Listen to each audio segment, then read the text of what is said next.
Billions of dollars of debt is on the ballot. It's April 12th, 2024, and these are your headlines.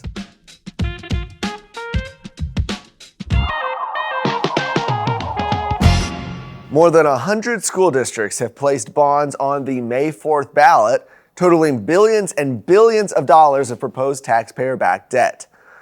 One example, Mansfield Independent School District, has proposed a series of bonds that will cost local property taxpayers more than $1 billion. The bonds propose using taxpayer funds to renovate school facilities and stadiums and to add on to fine arts and multipurpose athletic complexes. Despite the bond material stating that the entire package will cost $777 million, local taxpayers will actually be burdened with more than $1.3 billion in debt when interest is included, 40% more than the dollar amounts voters will see on their ballots. Currently, school district property taxpayers owe more than $1.1 billion in bond debt, principal, and interest.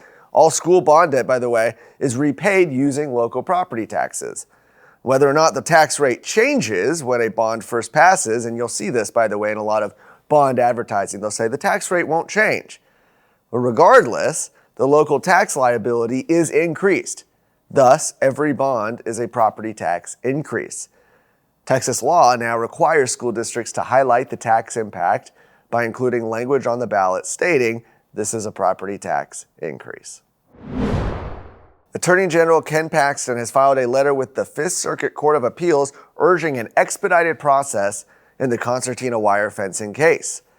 The letter, authored by Solicitor General Aaron Nielsen, explains that Texas sought injunctive relief to halt the Biden administration and federal Border Patrol agents from destroying wire fence barricades. We saw this along the southern border. The Attorney General said that the letter highlights extremely misleading claims about Texas's border security made by the Biden administration. He said many news outlets amplified these false claims to blame Texas for deaths that occurred at an illegal border crossing in the Rio Grande. That narrative has been completely disproven. While Biden's open borders doctrine has created a nationwide immigration disaster and untold suffering, Texas is doing everything we can to uphold law and order. Now, while a temporary restraining order was granted in October of last year by a district court, the move to convert it into a preliminary injunction was denied back on November 29th because it believed there was no waiver of sovereign immunity at the federal level. They've been called the Texas Kingmakers. They're the biggest political force in the Lone Star State. And most Texans have no idea who they are, what they want, or even that they exist. Hubris, the Texas Kingmakers, a documentary by Texas Scorecard, coming April 17th. An Allen High School teacher is on indefinite administrative leave while police investigate allegations of inappropriate behavior with a student. Science teacher Albert Najira potentially engaged in inappropriate interactions with a high school student. That's according to a notice released by the Allen Independent School District on Wednesday. The notice indicated that district officials learned of the allegations on the evening of April 9th and immediately notified Allen police, who were investigating the case.